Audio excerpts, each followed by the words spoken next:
बहुत, अब उनको शब्दों में हम कैसे व्यक्त करें? नाटक नौटंकी नहीं, उपहास मत करो आप श्री कृष्ण का, उपहास मत करो भक्ति का, दम्भ नाटक मत करो। यहां चूड़ियां पहने से, ये तुम्हारी भौं बनाने से, तुम्हारे बाहरी श्रृंगार से वो सच्चिदानंद रीझ जाएगा। अरे जहां रीझा है तो देख लो, रीझा है रज लगाने वालों से, और चिल्ला चिल्ला कर श्री कृष्ण के प्रति जो एकांत में रो रहे हैं, ऐसे नौटंकी नहीं भाई। उपासना नाटक मत करो, दम्भ मत फैलाओ, भक्ति को पाखंड मत बनाओ। ये एकांतिक विषय है। बाहर से तन को ढक लिया केवल, और अंदर से सच्चिदानंद स्वरूप में स्थित, ये मार्ग है बाहरी। कैसे? इसलिए मौन हो जाते हैं ऐसे लोगों के सामने। क्या बोलेंगे तो उसको अपमान लगेगा, क्योंकि वो देह भाव में स्थित है। अरे इसी का नाश करना है, देह भाव का नाश करना है। हमें इस रूप में जो फंस गए हैं, इससे हटना है, तब स्वरूप में पहुंचेंगे, और स्वरूप से श्री कृष्ण की प्राप्ति होती है। वो स्वरूप होता है सखा भाव, वो स्वरूप होता है गोपी। गोपी कोई स्त्री है, सहचरी कोई स्त्री है, सखा कोई पुरुष है, समझना होगा। खिलवाड़ समझ लिया गया भक्ति को, खिलवाड़। जहां निषेध किया गया उनके संग हो, तुम भाव को प्राप्त हो गए। नहीं, सिद्धांत को समझो। कच्चाई रखने पर सच्चाई की प्राप्ति नहीं हो पाती, दिखाई देता है कच्चाई। इसलिए सावधानी हम सबसे कहते हैं, होश में। यह भक्ति का तात्पर्य हृदय का परिवर्तन, भक्ति का तात्पर्य चिंतन का परिवर्तन, भक्ति का तात्पर्य है त्रिभुवन का त्याग। त्रिभुवन का, त्रिभुवन त्रम सम लागे है, त्रिभुवन त्रम सम लागे है। भाई जी महाराज महाभाव स्थिति के महापुरुष हैं। धोती कुर्ता चश्मा, महाभाव श्री कृष्ण चंद्रजू अधीन है। पूज्य राधा बाबा महाभाव स्थित। कैसे? महाजनों गतेन संबंध, महान भाव में स्थित हैं श्री कृष्ण के प्रति। कैसा श्रृंगार है राधा बाबा का। जब पीछे चरित्र चला था, वो दिव्य नव किशोरी स्वरूप, और श्री कृष्ण आते हैं, श्री कृष्ण का श्रृंगार करते हैं, और हृदय से नहीं लगाते तो बहुत तड़पन है। तो भाई जी जो भाव दे में, फिर आते क्यों तड़पती है? चल मैं तुझे ले चल रही हूं ऐसी जगह कि श्री कृष्ण देखते ही तेरे को हृदय से लगा लेंगे। लाडली जी के सभी भाव दे, ये सब अंदर की बात, बाहर नहीं। बाहर तो देखो बाबा एक सन्यासी, बाहर देखो भाई जी एक गृहस्थ वेश में। इन महापुरुषों ने नहीं जाना क्या? ये महापुरुष नहीं सजा सकते थे क्या? और एक ब्रजमंडल भरा पड़ा है ऐसे सिद्ध महापुरुषों से, पूर्व से लेकर जो गोपी भाव, सहचरी भाव, एक से एक भाव को स्वयं महाप्रभु हरिवंश चंद्रजू हित सजनी का स्वरूप है। कैसे विराजमान है? उनके अनुयायी शरणागत जन, एक से एक सिद्ध महापुरुष, सहचरी भाव। कैसे? हम जहां महापुरुष चले उसी मार्ग से चलेंगे तो एक नया स्वरूप, एक नया नाटक। बिल्कुल नहीं, बहुत दूर हो जाओगे श्री कृष्ण से, और प्रवृत्तियां व्यभिचार में उतर जाएंगी। शरीर रागी कभी अनुरागी हो सकता है। अरे शुद्ध नहीं रहती शरीर की भाई। अगर सहचरी भाव की प्राप्ति की बात कह रहे तो महाप्रभु कह रहे कैसे प्राप्त होगा? बोले थे बचन मिथुन मुख निसरत, सुनि सुनि देह दसाकिन।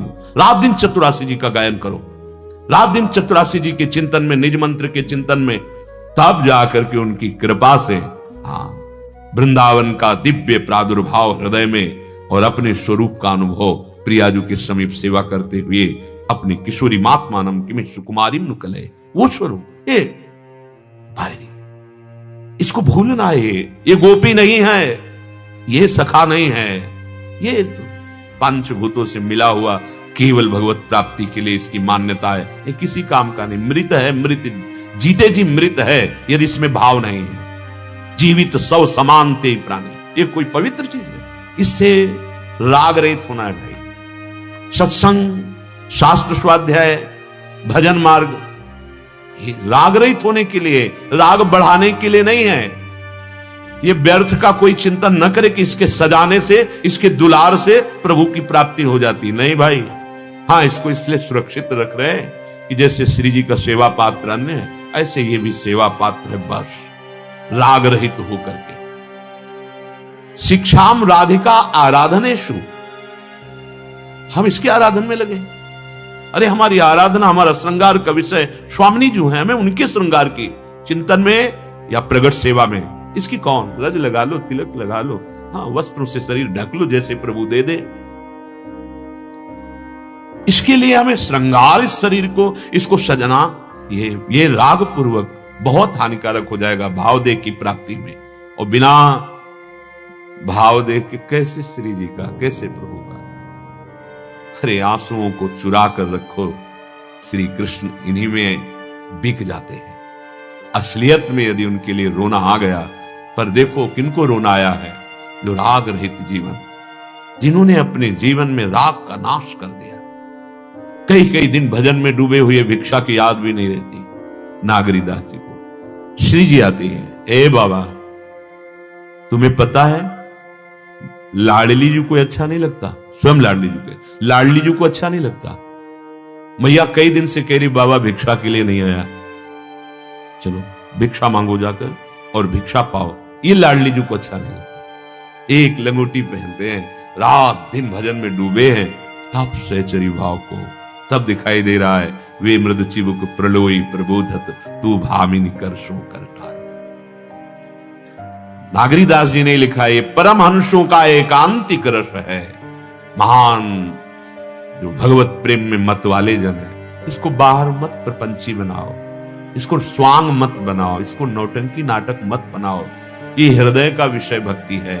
ये दिखावा, ये क्या मिल जाएगा भाई, क्या मिल जाएगा? मिलेगा क्या?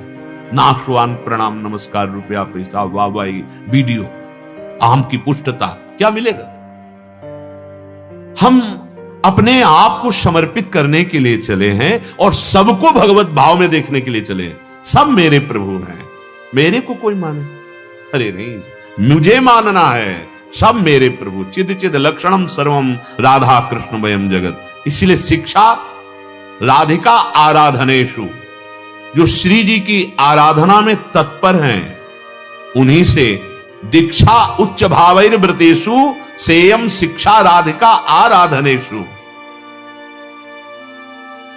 अगर हम ऐसे ही मनमानी चलेंगे तो हमें लक्ष्य की प्राप्ति नहीं होगी, या जो शब्द ब्रह्म पार ब्रह्म की अनुभूति नहीं है उनकी बातें सुनेंगे तो नहीं चल पाएंगे। ये शास्त्र जाल है, फंस जाएगा जी।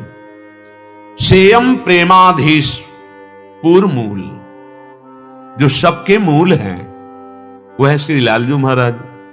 लालजू महाराज के हृदय का जो प्रेम है, आनंद है, आह्लाद है, उसी लाडली जू अर्थात प्रियालाल जो सबके मूल हैं। सेयम, रात दिन उनकी सेवा में रहो। रात दिन हमारा भाव जुड़ा, हम सो रहे हैं तो उनकी सेवा के लिए, कि हमारा शरीर इंद्रियां फिर स्वस्थ होंगी, प्रातः काल से फिर सेवा में हम लगे। हमारी हर चेष्टा प्रभु की प्रसन्नता के लिए है।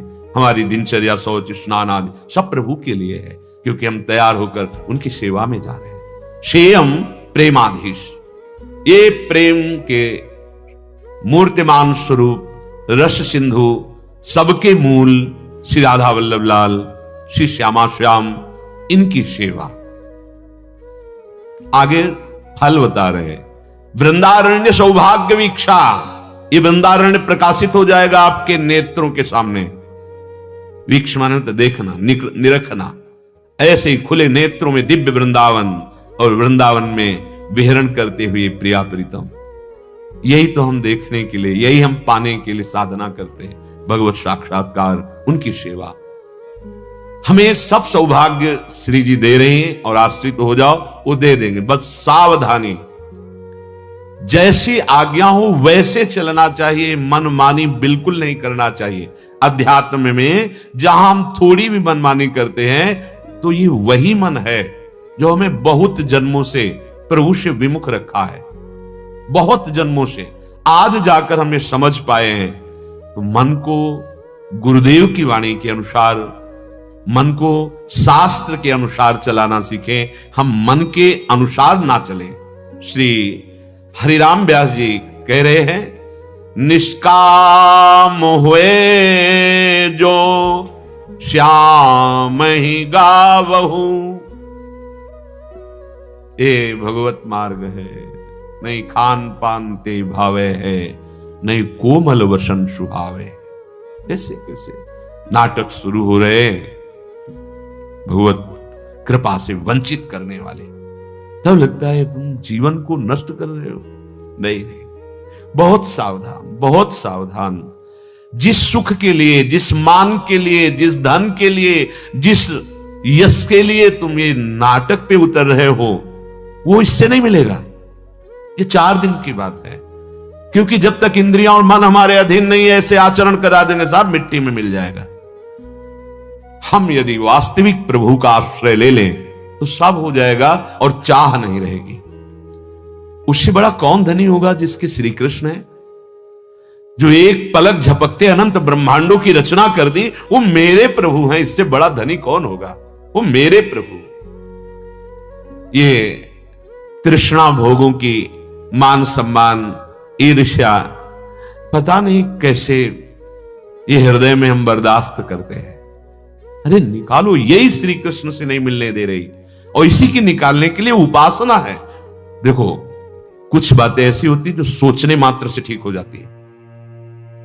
आप सोच ठीक करो अपनी, जैसा सोचोगे वैसा बन जाओगे, जैसा बनना है वैसा सोचो। एक योगी लालजी महाराज थे, गंगा के किनारे, उन्होंने ये उपदेश किया था। बाल योगी थे, बड़े ही योग में प्रवीण अवस्था को प्राप्त थे। वो जो मिले तो जैसा सोचोगे वैसा बन जाओगे, जैसा बनना है वैसा सोचना प्रारंभ कर दो। चिंता नहीं करनी, हर विकार दूर हो जाएगा। पर हम सोचे तो कि हमारा मार्ग क्या है, हमारा लक्ष्य क्या है। निष्काम हुए जो श्याम ही गावहु। यदि हम प्रभु का यश गान करने लगे, नाम कीर्तन करने लगे, और हमारे हृदय में थोड़ी निष्कामता आ जाए, तो अभी सुख मिलने लगे, जिससे सुख कहते हैं वास्तविक। पर हमारे अंदर इतनी तृष्णा बढ़ी हुई है भोगों की, वासनाएं बढ़ी हुई कि निष्कामता शब्द से ही परिचय नहीं। कहीं भी जाएं हम सकामता लेकर, कहीं भी कुछ करें सकामता लेकर, मतलब कामना के बिना तो हमारा कुछ होता ही नहीं। तो कामना यदि प्रभु की तरफ लग जाए तो इसी को निष्काम कहते हैं। जैसे मेरा खूब भजन बने, मैं अच्छे आचरण से चलूं, मेरे हर कर्म से प्रभु प्रसन्न होवें, और मेरे जीवन का ऐसा स्वरूप बने कि सबको सुख पहुंचाऊं और अंतिम समय प्रभु को प्राप्त हो जाऊं। ये भी तो कामना है, पर इस कामना को परम पवित्र निष्काम कहा गया है। जो प्रकृतिजन्य भोगों की कामना है, ये निंदनीय है, प्रभु की तरफ नहीं। कांटे से कांटा निकाल लो, ये कामना से इस कामना को नष्ट करो। परमात्म कामना से प्रकृति कामना को नष्ट कर दो। भगवत प्राप्ति की आशा से अन्य आशाओं को रौंद दो।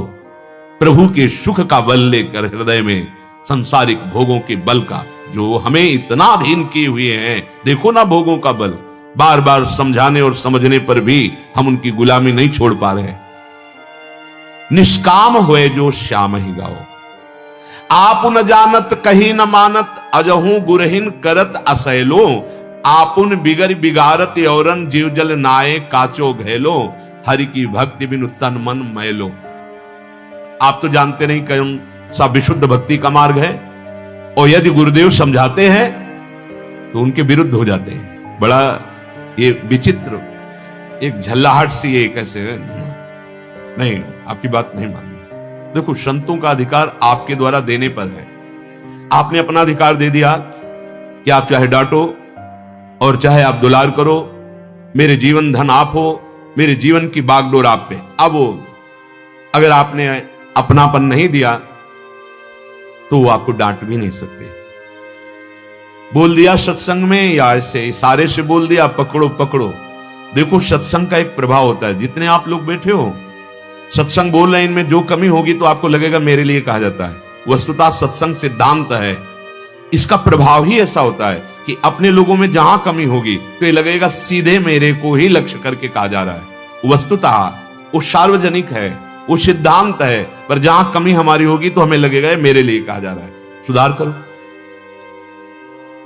हम अपना अधिकार किसी महापुरुष को दे दे जीवन का। अब आप जैसे चाहो वैसे चलाओ। अब वो इतना विश्वास कर ले कि ये मेरा है, मैं चाहे जितना इस पर शासन करूं, अब ये कदम पीछे हटाने वाला नहीं। सच्ची मानो, ज्यादा शासन की जरूरत ही नहीं पड़ेगी, क्योंकि अहम समर्पित हो रहा है, ठीक होना प्रारंभ हो जाएगा। पर प्राय ऐसा नहीं होता। जो संत जन होते हैं उनको कलाएं सिखाई जाती हैं, जैसे 64 कला प्रवीण महारानी जू, 16 कला प्रवीण लाल जू। तो इनके आश्रित है तो 16 है और 64 हो, सब उस कलाएं उसके हृदय में आती, क्योंकि आराध्य देव का पूरा स्वभाव और प्रभाव उतरता है। तुम उसे फंसा नहीं सकते। फंसाने को मतलब जैसे आप अपने हो, मान लिया अब आपको शासन में ले रहे हैं अहंकार रहित करके प्रभु में लगाने के लिए, अब आप भाग पड़े और हमारे सामने ही प्रतिकूल व्यवहार कर रहे हो, बिल्कुल जलन नहीं होगी। मेरे प्रभु, मेरे प्रभु, मेरे आराध्य देव, भूल हो गई कि हमने आपको शिष्य माना, खत्म। फंसा ही नहीं सकते। ऐसा नहीं कि तुम द्वेष पैदा कर दो, ऐसे समर्पित हो तो ऐसा नहीं कि तुम राग पैदा कर दो। राग द्वेष से नहीं, भगवत भाव से। जब आप कहते हो हम आपके अधीन हैं, आपके शिष्य हैं, तो हृदय में आता है कर्तव्य। ये प्रभु स्वांग करने आए शिष्य का, तो तुम स्वांग करो गुरुदेव का, और ठीक जैसे स्वांग महापुरुषों के वैसे ही चलो, बस बेड़ा पार हो जाएगा। फंसा नहीं सकते। गुरु मेहरबान चेला पहलवान, फंसा नहीं सकते। हाँ, फंस जाओगे यदि आप आज्ञा पे नहीं रहोगे।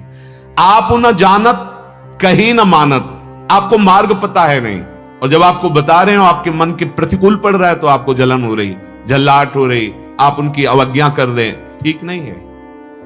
एक जगह तो विश्वास कर लो, उनकी बात को तो मान लो, आप निहाल हो जाओगे। अजहू गुरहीन करत असैलो, गुरुदेव भगवान के विरुद्ध असैलो, विरुद्ध आचरण करते हैं। अरे गुरुदेव ने जो आपको आज्ञा करी है वो परम पद में आरूढ़ करने के लिए, कोई इतना प्यार नहीं करता जितना गुरुदेव। गुरु का हृदय बहुत विशाल हृदय होता है, ये परिचय महापुरुषों से प्राप्त होता है। अजहुन गुरहीन करत अशैलो, गुरुदेव की वाणी का उल्लंघन करते हैं, उनकी आज्ञा के प्रतिकूल चलते हैं। आपुन बिगड़ बिगाड़त औरन, ऐसे लोग आप गए और औरों घालें, अपने तो बिगड़े हुए ही हैं और जो उनके संग में होते हैं उनको बिगाड़ देते हैं। जैसे कितना सुंदर निर्मल जल हो, अगर कच्चे घड़े में डाल दिया गया तो जल भी और वो गागर भी दोनों बिगड़ गए। ऐसे ही अगर हम गुरुदेव की आज्ञा पे नहीं चलते, साधन शुद्ध हमारे हृदय में प्रकाशित नहीं हुआ, तो हम दूसरे को भी ले डूबने वाले बन जाएंगे। जुग जुग जन्म जन्म याही ते अजहू न भर्यो विषय को थैलो, जन्म जन्म बीते चले जा रहे हैं, क्या विषय से तुम तृप्ति प्राप्त कर पाए? नहीं। तो हरिराम व्यास जी कह रहे, व्यास वचन माने बिनु जाने, नरक परेगो ऐलो पहलो। जब तक तुम गुरुदेव के वचनों को मानोगे नहीं, तब तक गुरुदेव और आराध्य देव को जानोगे नहीं, और जब तक मानना और जानना ये नहीं हुआ तब तक दुर्गति नहीं रुकेगी। ये कह रहे नरक परेगो ऐलो पहलो का मतलब बहुत ही दुख प्रदान करने वाली गति प्राप्त होती है, क्योंकि भगवान ने ऐसा संयोग दिया, बार बार तो बनत नहीं यह संजोग अनूप, मानुष तन वृंदा विपिन रसकन संग विपिन। साचे साचे साधुन में तुम्हारा परिचय हो जाएगा जब सही ढंग से चलोगे। ये प्रगट के ही संत भगवान नहीं, अप्रकट महात्मा रसिक जनों का संग होने लगता है। जो दिव्य है, जो पार्थिव तन त्याग कर अपने भावदेह में है, उन महापुरुषों का आगमन होता है। उस उपासक के हृदय में तंद्रा से आई और सत्संग हो रहा है, उनका दर्शन हो रहा है, उनसे संभाषण हो रहा है, उनका उपदेश हो रहा है, ये बहुतायत होने लगता है। तब प्रियालाल का दिव्य लीला विलास उनके हृदय में स्फुरित होता है। ध्यान रखना, पहले सिद्ध महापुरुष पधारते हैं, जैसे किसी महान के आने पर उनके सेवक जन पहले सारी व्यवस्था करते हैं, ऐसे ही उस हृदय में पहले व्यक्त महात्मा, वो उनकी प्रकट दिनचर्या को संभाला और उपासना में लगे, तो अव्यक्त परंपरागत जिनके आप शरण में हैं वो महापुरुष आना प्रारंभ हो गए और वो दिव्य भाव तन की व्यवस्था करने लगे। प्रिया प्रीतम पधार रहे हैं, हृदय की पूरी व्यवस्था कर दी, भाव देह में डूब गए। इसलिए भाई ये अध्यात्म, ये परमार्थ, ये भगवत मार्ग गुरुवाणी पर ही स्थित है। अगर आप अपने सदगुरुदेव, अपने आराध्य देव, इनकी आज्ञा उल्लंघन करेंगे तो फिर मार्ग में क्या, केवल जीवन यापन है। जीवन यापन तो पशु पक्षी भी कर रहे हैं। दिव्यता की तरफ चलने के लिए बस वचन आधीन सदा रहे, केवल वचनम करिष्येत, आप बोलिए, उसके अनुसार अपना जीवन हम चलाएं। श्री भगवान अर्जुन जी को कहते हैं, जो मोह रूपी दलदल से पार हो गया और जो शास्त्र जाल से पार हो गया, उसे परमात्म साक्षात्कार हो जाता है। अर्जुन जी ने प्रश्न किया, जिसे परमात्म साक्षात्कार हो जाता है उसके क्या लक्षण है? भगवान ने कहा, कोई भी कामना उसके हृदय में नहीं रह जाती, वो परम संतोष को प्राप्त हो जाता है। वो आत्मना तुष्ट, वो अपने आत्म स्वरूप में ही संतुष्ट रहता है, जो सिद्ध पुरुष होता है, जिसे भगवत प्राप्ति होती, बाहरी किसी विषय या किसी अन्य आश्रय रहता ही नहीं, कामना रहित ही है। जैसे प्रहलाद जी से भगवान करे वरदान मांगो तो भगवद आज्ञा का भी पालन करना पड़ेगा।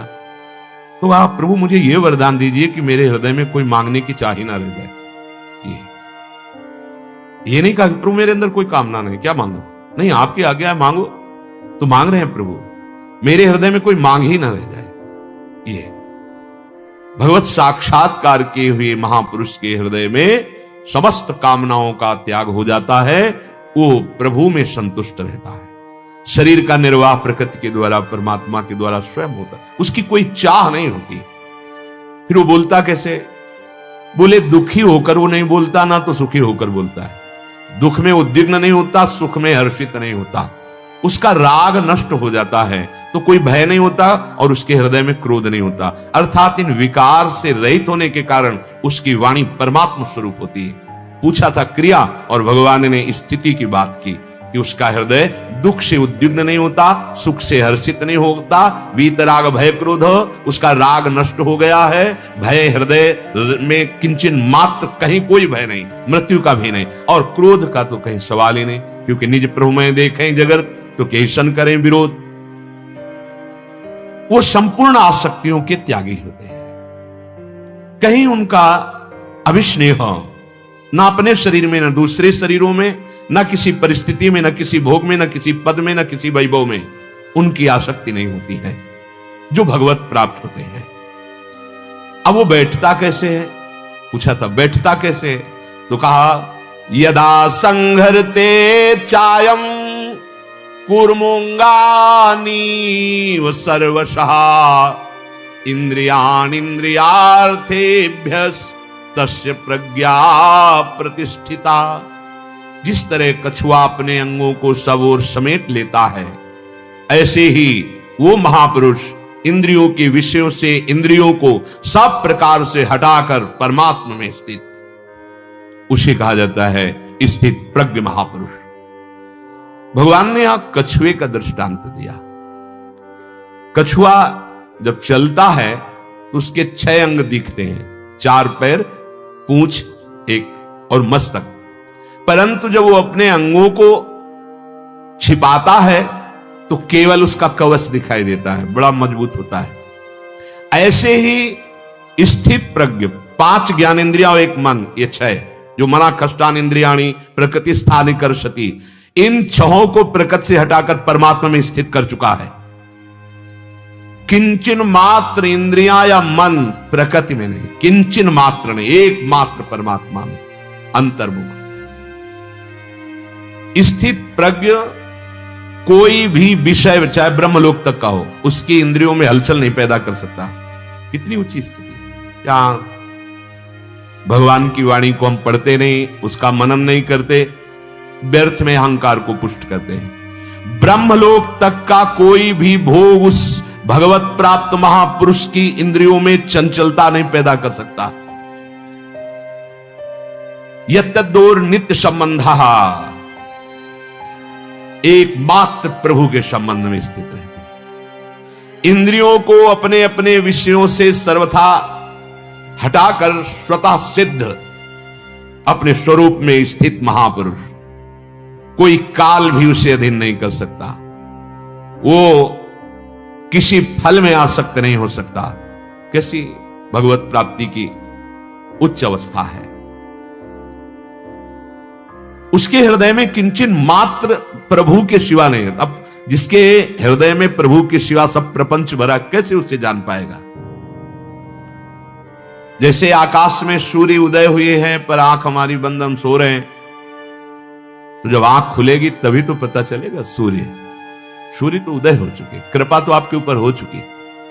अमोघस्य, अमोघ कृपा है। सत्संग मिला, आपको परमार्थ का पता चल रहा है, किसे कहते हैं परमार्थ, पर आप आंख मूंदे हुए हैं। जब आंख खुलोगे तभी पता चलेगा।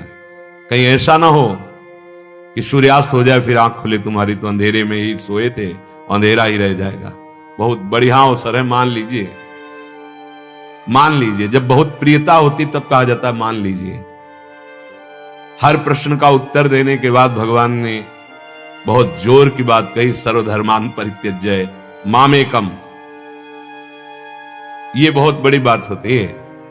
बहुत प्यार जब उदय होता है तब ये कहा जाता है। श्री भगवान का अर्जुन जी के प्रति बहुत प्यार। हम आंख बंद किए हुए हैं, कितना कृपा हमारे ऊपर है। सच्ची मान लीजिए, वृत्तियों का कहीं भी फंस जाना है हमारे लिए बहुत हानिकारक होगा। इन्हीं वृत्तियों से हमें भगवत चिंतन करना है। हमें वृत्तियां बचानी है अपनी। कहां वृत्तियों की तरफ हम देख पा रहे हैं? धन की तरफ देख पा रहे हैं, व्यवहार की तरफ देख पा रहे हैं। कुछ लोग तो इस बात में जीवन व्यतीत कर रहे हैं कि समय कटना चाहिए। कैसे कटेगा? प्रपंच की बातें, नाना प्रकार के प्रपंच को देख सुनकर, अरे कुछ नहीं है तो ताश खेल रहे हैं। क्यों भाई? इस समय अगर आप नाम जप करो तो जीवन सार्थक ना हो जाए, पर इतना सौभाग्य उदय नहीं हुआ। सूर्य कभी अस्त नहीं होते, ये हमारी आंखों से अस्त होते हैं। जैसे बड़े पहाड़ हैं वो उधर ऐसे उनका एक, हम क्या समझते हैं कि हमारे आंखों से उजल हो गए तो हमारी आंखों में प्रभु नहीं दिखाई दे रहे तो प्रभु नहीं है क्या? अरे बोले प्रभु को जानते ही नहीं तो उनसे क्या प्यार करते? तुम अपने को जानते हो लेकिन कितना प्यार करते हो? अपने को जानते हो? नहीं जानते हो। अपने स्वरूप को जानते हो? नहीं। देह को जानते हो? और सीधा प्यार ही प्यार केवल इसे। एक रोम भी अगर जरा कष्टप्रद हो जाए तो आप पीड़ा से युक्त हो जाएंगे। ऐसे ही मान लो, संतजन जो कह रहे हो मान लो, शास्त्र जो कह रहा मान लो। सूर्य तो है ही, तुम्हारी आंखें नहीं देख पा रही, प्रभु तो है ही, उनके सिवा कोई नहीं है। ये जो नानात्व दिखाई दे रहा है ये भी प्रभु है। सर्वम खलमिदम ब्रह्म। पर पहले राग रहित हो, नाम जप करो, भगवदाश्रित हो, विषयों से बचो, तब आप समझ पाओगे। अभी तो विषय ही जीवन है। अब यहां एक बड़ी सूक्ष्म बात भगवान ने कही कि वो अपनी इंद्रियों को मन सहित अंदर अर्थात इंद्रिय विजयी हो जाता है। अब आगे भगवान कह रहे हैं कि केवल इतने से ही बात नहीं बनती कि आप इंद्रिय विजयी हो गए तो आप मान लो कि भगवत प्राप्त हो गए। आपका मन, आपकी इंद्रियां आपके अधीन हो गई तो इसका मतलब नहीं कि आप भगवत प्राप्त हो गए। इसीलिए आगे का श्लोक बोला, कहा विषया विनिवर्तन्ते निराहारस्य देहिना रसवर्जम रसोप्यस्य परम दृष्ट्वा निवर्तते। मान लो आपने निराहार इंद्रियों को उनका विषय नहीं दे रहे और आप अपने को मान ले कि मैं इंद्रिय विजयी हो गया हूं, विषय सेवन नहीं करता, तो विषय तो निवृत्त तो दिखाई दे रहा है, लेकिन विषय के प्रति रस बुद्धि इसकी निवृत्ति हुई? यदि नहीं तो हाथ कुछ नहीं लगा। पर हम जिस स्थित प्रज्ञ की बात करते हैं वो परमात्मा रस का अनुभव करके विषय रस का त्यागी हो गया है। इसी को ध्रुवदास जी वर्णन करते हैं। रसबल छूटे न जो विषय।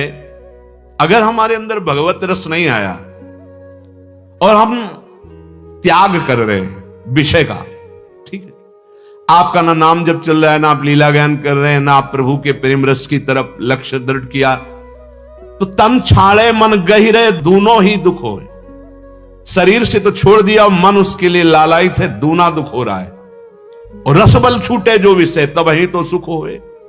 यदि नाम का, प्रभु के लीला गायन का, प्रभु की प्राप्ति का दृढ़ लक्ष्य है, नाम चल रहा है, चिंतन चल रहा है, तो उससे रस प्रकट होता है। उस रस के बल से विषय में रुचि ही नहीं रह जाती। ये हुआ वास्तविक त्याग। तन छाड़े मन गई रहे, दोनों ही दुख हुए। अगर हमारा शरीर विषय से अलग है और मन विषयों का चिंतन कर रहा है, उसमें सुख बुद्धि रख रहा है, तो अभी कोई भगवत प्राप्त थोड़ी हो गए। हम इसी की बड़ी बड़ाई करने लगते हैं। निराहारस देहिना, ये नहीं खाया, ये नहीं पिया, ऐसे नहीं, ऐसा नहीं किया, तो हम उसी का गर्व कर लेते। भगवान कहते अभी बात नहीं बनी। बात बनेगी परमात्म रस की स्थिति में, जब इनके प्रति कोई महत्व ही ना रह जाए। हम जो कुछ त्यागते हैं उसका अभिमान बहुत जोर का बना रहता है, इसीलिए भगवदानंद नहीं मिलता त्याग होने पर भी। कहीं भी किसी भी त्याग का अभिमान, त्याग की स्मृति का भी त्याग, तब रस की अनुभूति होती है। इसीलिए बिना गुरु कृपा के लाभ नहीं मिलता। कैसे? अब गुरुदेव ने कहा है कि ये नहीं करना, ये नहीं करना, तो वो हमारे अभिमान का विषय थोड़ी, उनकी कृपा से वो त्याग हो रहा है। नहीं, हम तो उसी में लगे हुए थे, गुरुदेव की कृपा से हो। त्यागाभिमान नहीं, त्याग का जो हमारे अंदर अभिमान है वो भगवत प्राप्ति नहीं होने देगा। इंद्रियां विषयों से हटा ली, जितेंद्री हो गए, ये हमें भाव हो गया, पर हमारे अंदर रस बुद्धि है, सुख बुद्धि है, तो भगवत प्राप्ति तो हुई नहीं। तो क्या हुआ? तन छाड़ा मन गई रहे, दोनों ही दुख हुए। भगवान यहां जो कह रहे हैं कि वो अपने 5 ज्ञानेंद्रियों कर्मेंद्रियों को समेट लेता है, जैसे कछुआ, तो समेटने का मतलब वो प्रभु में स्थित कर देता है, परमात्मा में स्थित कर देता है। अगर परमात्मा स्थिति नहीं है तो निराहारस से होने पर अपना ही हम यश चाहेंगे, अपने ही प्रशंसा में। बड़ा विचित्र खेल है। हम लोग दास हैं, हमें वाणी से प्रभु का यश गाना है, कानों से प्रभु का यश सुनना है, जय जयकार प्रभु की करनी है, अपनी नहीं करनी। हमने ये किया, हमने ये किया, हमारा ये, और कृपा करके इतने इतने मोटे वो पकड़ाते हैं कि देख लो इसमें सब हमारी फोटो बनी है और लिखा हुआ है कौन कौन से हमें इनाम मिले हैं, क्या क्या।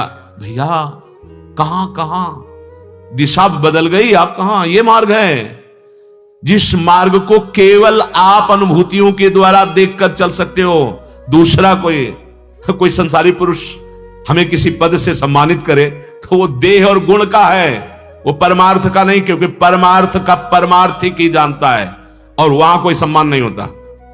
एक बार पूज्यपाद उड़िया बाबा किसी महापुरुष के यहां गए तो उनका स्वभाव था 18 घंटे पद्मासन पर से, तो जितने आश्रम में संत थे वो सब बहुत ही, मतलब इतनी उच्च कोटि, 18 घंटे 18 मिनट बैठ के देखना कैसा लगता है। यहां की नस नाड़ियां टूटने लगती है। वो कोई अभ्यासी ही, तो जो उनके गुरु जी थे उनका क्या हुआ, ये क्या हुआ, कैसे हल्के हृदय के हो, प्रशंसा करने लगे। बिल्कुल नहीं, 18 घंटे बैठना कोई बड़ी बात होता है। बाबा मुस्कुरा दिए। ठीक, परमार्थिक कभी प्रशंसा नहीं कर सकता, कभी नहीं कर सकता, और गुरुजन तो कर ही नहीं सकते। अगर कर दें तो रोना एकांत में कि कोई अपराध बन गया आज जो हमारी प्रशंसा हो। जहां से हमें शासन मिलना चाहिए वहां से हमें छूट मिल रही, इसका मतलब अपनेपन में कमी है। कभी गुरुदेव प्रशंसा नहीं, वाह भाई वाह, कितना आप ऐसा, मतलब अपराध बन गया, कोई हमसे गलती हो गई। प्रार्थना करनी चाहिए, भगवान क्या गलती हो गई हमसे, ये दंड क्यों दिया जा रहा है? हमारी प्रशंसा का मतलब हमें दंड दिया जा रहा है। यह है परमार्थ, काम है। भोगों की सत्ता महत्ता अंतःकरण में यदि बनी हुई है और बाहर से भोगों का त्याग है तो अभी काम नहीं बना, कोई भगवत प्राप्त नहीं हो गए हो। विषया विनिवर्तन्ते निराहारस्य देहिना रसवर्जम। निराहार 2 तरह का होता है, एक होता है अपनी इच्छा से भोजन का त्याग करना और एक होता है बीमारी आने से भोजन का त्याग करना। भोजन त्याग मात्र से कोई भगवत प्राप्त नहीं हो जाता है। ये सब बाहरी बातें हैं। भूख लगे, रूखा सूखा जो भी मिले उतना डाल लो कि आपका भगवत चिंतन और आपकी सेवा ना रुके। ऐसे निराहार की जरूरत नहीं है कि बाजार में जाके अलग से खरीदना पड़े साबूदाना, सिंघाड़े का आटा, कूटू का आटा और देसी घी। वैसे तो दाल रोटी में काम चल जाता था, अब उसके लिए बढ़िया तल। नहीं, ऐसे निराहार की जरूरत नहीं है। हमें निरंतर भजन परायण होकर के जिसका भोजन नीरस उसका भजन सरस, जिसका भोजन सरस उसका भजन नीरस। ये शब्द लिख लो, पूज्यपाद उड़िया बाबा जी महाराज के। जिस उपासक का किसी नवीन भोगने की इच्छा का नाश हो गया है, भोगे हुए भोग की तृष्णा का नाश हो गया है, वो भगवत प्राप्ति के समीप पहुंच चुका है। पूज्यपाद उड़िया बाबा।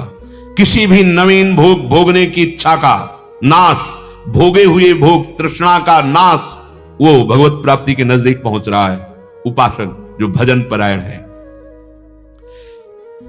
अब रोगी के मन में रहता है कि क्या करूं, अगर ये खाता हूं तो रोग हमारा बढ़ जाएगा, तो वो कोई निराहार त्यागी नहीं कहा जाता।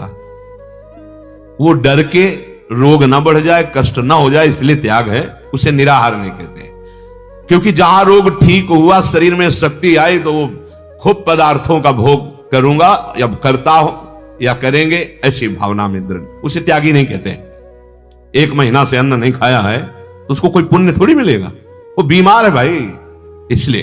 अच्छा, दूसरा, रस बुद्धि भोगों की तरफ है।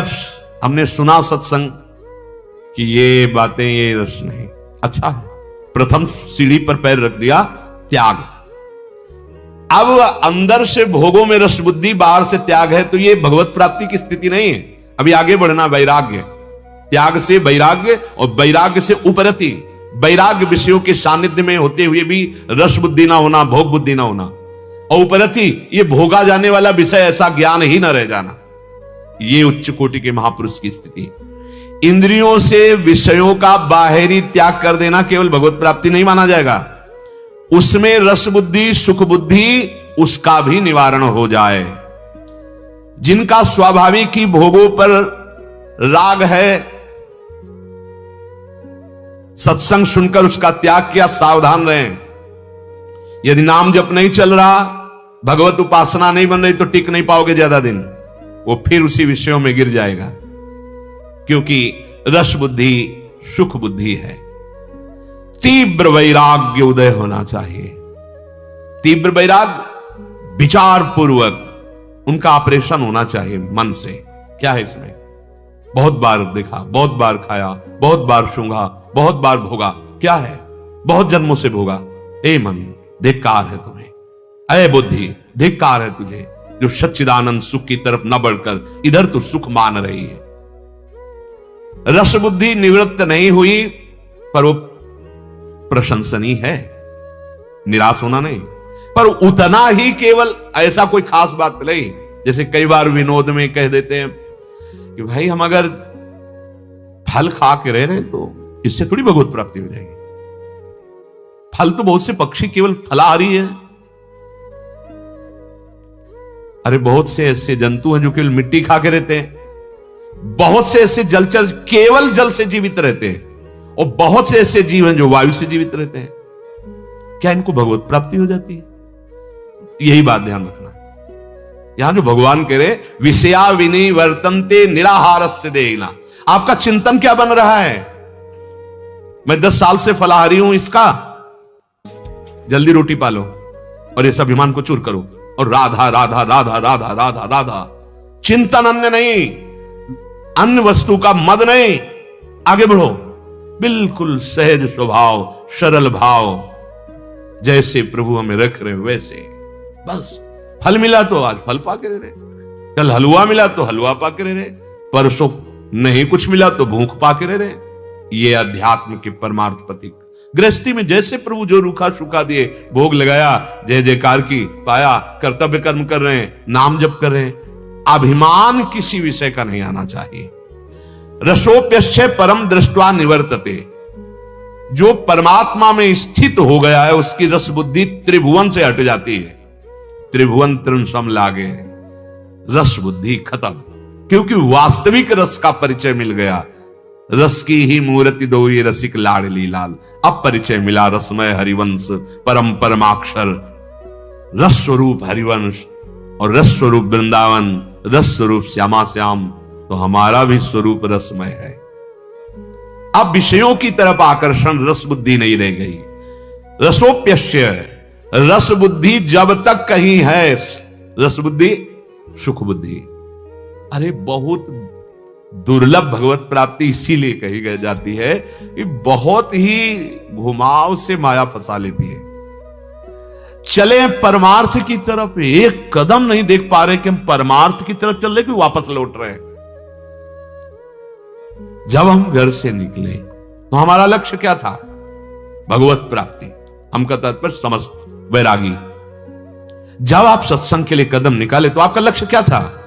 साधु संग करने जा रहे हैं, इसका मतलब भगवत मार्ग को जानने जा रहे हैं, भगवत प्राप्ति के लिए जा रहे हैं, निष्पाप होकर परम पवित्र होकर महासुख प्राप्ति के लिए जा रहे हैं। फिर परिवर्तन क्यों नहीं हो रहा? विचार करो। रस बुद्धि कहीं है, कहीं सुख बुद्धि है? नहीं तो जो भी घर से निकलता है भगवत प्राप्ति का ही लक्ष्य। हमें तो ये लगता है साधु मार्ग का मतलब क्या है? जब कोई साधु बनने के लिए निकलता है तो उसका लक्ष्य क्या होता है? भगवत प्राप्ति। अगर और कोई लक्ष्य तो साधु हो ही नहीं सकता। जिसका भगवत प्राप्ति लक्ष्य है वही साधुता धारण कर सकता है। साधुता बहुत बड़ी वस्तु है। रसोप्यस्य, रस बुद्धि साधक की कहीं भी नहीं होनी चाहिए, एकमात्र आराध्य देव में। अगर ये रस बुद्धि है तो राग है, राग है तो भोग है, फिर वहीं पहुंच गए। निष्कामता ही राग का नाश है। निष्कामता जब तक भगवत रस का अनुभव नहीं होगा तब तक कैसे आएगी निष्कामता? बिल्कुल कुछ अच्छा नहीं लगता। आप भजन करके तो देखो, भजन बढ़ाओ, एक ऐसी स्थिति आ जाती, कुछ अभी कोई अवस्था नहीं है विषय त्याग की। हम देखते हैं नहीं चाहिए हमें विषय सुख, तो हृदय में बहुत आनंद का अनुभव होता है कि देखो सत्संग का प्रभाव, कि इस समय तो इसको बावरा होना चाहिए भोगों में, विषय में, पर साधक के तरह नहीं, कोई सुख की आकांक्षा नहीं। बहुत बड़ी बात है, बहुत बड़ी उपलब्धि है। यही तो हमें भगवत प्राप्ति नहीं होने देता। भोगों में सुख बुद्धि, उसकी सुख बुद्धि नष्ट हो जाए, वो परमात्मा में स्थित माना जाता है। बाहरी सब कुछ है, सुख बुद्धि भोगों में है, भले नहीं भोग रहे तो अभी परमात्मा प्राप्ति की स्थिति नहीं है। श्री भगवान कह रहे हैं जैसे जैसे हम प्रभु की आराधना में लगते हैं तो हमें जो रस मिलता है उसी रस बल से विषय रस का नाश होता है। ज्यों ज्यों प्रभु के नाम में रस, प्रभु के रूप में रस, प्रभु की लीला में, प्रभु के धाम में, त्यों त्यों जितना ब्रह्मा का रचा हुआ मायाकृत खेल है, ये सब ऐसे लगने लगता है जैसे बचपन में हम जिन खिलौनों को खेल रहे थे और जब बड़े हुए तो उन्हीं खिलौनों को देख के हंसी नहीं आती। छोटी सी चिड़िया प्लास्टिक की, छोटी सी कार, छोटे, उनमें अगर उस समय कोई ले ले तो फिर तांडव मचा दे, रोना, किसी की गोद में ना आना, वो खिलौना दे उसको। ऐसे ही कुछ हम लोग हैं, बच्चे ही हैं अभी अज्ञान की धरा में। उनके छोटे खिलौने थे, हमारे बड़े थोड़े खिलौने। लेकिन जब आप ज्ञान में जगोगे तो वैसे ही आपको हंसी आएगी जैसे आप अब सयाने अपने को मानकर उन छोटे खिलौनों को देख करके, अगर मां घटना बतावे कि इसके लिए तू हमें भी झिड़क रहा था और इतना फैल कर रो रहा था, राजी नहीं हो, तो हंसी आएगी कि उस समय बच्चे थे ना। ऐसे ही जिस समय तुम्हें भक्ति योग में या ज्ञान योग में या अष्टांग योग में सही ढंग से चलोगे और भगवद रस मिलेगा तो तुम्हें हंसी आएगी अपनी उस वृत्ति पे कि कहां मैं फंसा था, क्या मैं कर रहा था, ऐसा लग रहा था कि इसके बिना मैं जी ही नहीं सकता। जैसे रुपये में रस आने लगे तो कुछ भी आप नहीं देखेंगे कि धर्म है कि अधर्म है, क्या सब में अपनी अपनी रस वृत्ति है। धन में भी रस वृत्ति है, धन के लिए प्राण भी त्याग देते हैं लोग, धन के लिए दूसरों के प्राण भी ले लेते हैं। रस बुद्धि मतलब सुख बुद्धि। भोगों का रस तभी छूटेगा जब भजन में रस आएगा, प्रभु का रस आएगा। भोगों का त्यागी है पर भजन नहीं बन रहा तो भगवत प्राप्ति बहुत दूर न करी। भजन खास, इसीलिए सत्संग में कई बार याद कीजिए कहा है, चलो छोड़ने की बात तुम छोड़ो, पकड़ने की बात में आओ। पकड़ो, जहां पकड़ने की बात आए कि नाम को पकड़ो, धाम को पकड़ो, प्रभु के चरणों को पकड़ो, प्रभु की लीला गायन को पकड़ो, तो ऐसा रस मिलेगा कि अपने आप छूट जाएंगे, तुम चिंता ना करो। साधना में जब रस मिलने लगता है तो भोगों का रस अपने आप छूट जाता है। कैसे लगने लगते हैं भोग? बोले जैसे बमन। कैसे त्याग होने का अभिमान नहीं होता? बोले जैसे मल त्याग का। ऐसे संपूर्ण लोकों का त्यागी होना चाहिए। त्यागी कैसा? मलवत त्याग। जैसे मल त्याग के बाद उसके हृदय में कोई अभिमान नहीं रहता, वो उसकी कोई चर्चा नहीं करता कि हमने ऐसे मलवत संसार का त्यागी हो। और वमनवत, भोगों से घृणा हो। वमनवत, जैसे कोई उल्टी करके ऐसे तो ऐसे जाओगे आप, नहीं, ये बात सूक्ष्मता की। ये तभी आएगी जब साधना में रस मिलने लगेगा, नाम जब भगवत, बड़ा उत्साह बढ़ता है, बड़ा उत्साह बढ़ता है। अभी थोड़ा अपराध हुए हैं, उनका नाश होने दो, तो आप फिर देख लेना कैसा भजन का उत्साह। कम सो करके जल्दी बैठ जाना, अधिक से अधिक नाम जप करना। रात्रि है, शांत है, सब सो रहे, बैठे हो, नाम जप कर रहा है, मंत्र जप कर रहा है, और इसका अभिमान नहीं। खास बात देखनी, किसी चेष्टा का अभिमान नहीं। बड़ी गुरु कृपा है, बड़ी हरिवंश कृपा है, आचार्य कृपा है। हरिवंश कृपा हरिवंश कहें, हरिवंश कहें हरिवंश लाहें। रस बुद्धि रहते हुए जब भोगों की प्राप्ति होती है तो एक चित्त में द्रवण क्रिया होती है, और वो भोग चित्त में अपना संस्कार छाप देता है। बार बार वही भोग का चिंतन और बार बार वही भोगने की इच्छा होती है। अब वो भोग के वशीभूत होकर के मानव जीवन को नष्ट कर देता है। इससे निकल पाएंगे ऐसी सोच ही नहीं रह जाती। बहुत सावधानी की, कुछ नहीं है, कहीं कुछ नहीं है। बस ऐसी आसक्ति है जैसे बच्चा खिलौनों में आसक्त है, ऐसे में अज्ञानी जीव भोगों में आसक्त है। जो भजन करके भगवत प्राप्त हो गया है, उसके हृदय में किंचिन मात्र कोई भोग विकार पैदा ही नहीं कर सकता, क्योंकि उसके भीतर वृत्ति ही नहीं रह गई है। भगवदाकार ऐसी स्थिति है कि वृत्ति ही नहीं रह गई कि कहीं चली जाए। कैसे? जैसे भैंस के आगे 1 अरब रुपया रख दो, उसके अंदर लोभ वृत्ति पैदा हो जाएगी क्या? बढ़िया उदाहरण दिया। जैसे भैंस खड़ी है और उसको 1 अरब रुपया की भेंट चढ़ाओ, हाथ जोड़ो, क्या फर्क पड़ेगा उसको? साष्टांग प्रणाम करो, 4 परिक्रमा, कोई फर्क पड़ेगा? बोले उसकी ना लोभ वृत्ति पैदा होगी और ना मान पैदा होगा। लेकिन वो पशु है, पर वो ज्ञान संपन्न महापुरुष।